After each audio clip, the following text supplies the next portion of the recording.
Welcome. In this video, I'll show you how to fix Alt key if it's not working on your Windows 10 or 11. Alright, if you found this video helpful, please do like and subscribe to the channel for more such tutorials.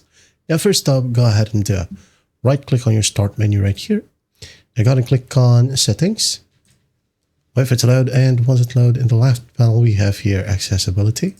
So just click on it. Now go ahead and scroll all the way down until you find keyboard. Okay, click. And make sure that sticky keys and filter keys are disabled, okay? Once that's done, go ahead and test it out.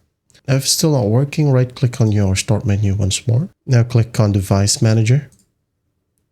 Wait for it to load. And once it loads, go ahead and find your keyboard right here. Click on this drop down and just basically find your keyboard, okay?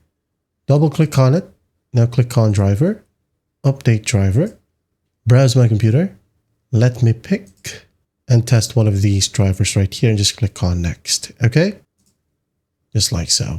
And then once that's done, go to restart your computer and test it out. Now, if that still won't work, go ahead and try these keys. Okay, I'm going to go ahead and open up Notepad right here. Go ahead and try pressing function, okay, plus A on your keyboard. Again, press function plus A simultaneously for about 3 to 7 seconds. Okay. And after that, go ahead and test it out. If not, or if that doesn't work, function plus S. Okay, test it out. Hold it for about 3 seconds to 7 seconds.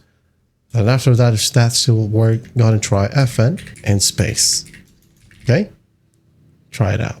And after that, everything should work perfectly fine now. That is it. That is how you fix Alt key if it's not working on your Windows 10 or 11 device. I hope this video helps, and I'll see you in the next one.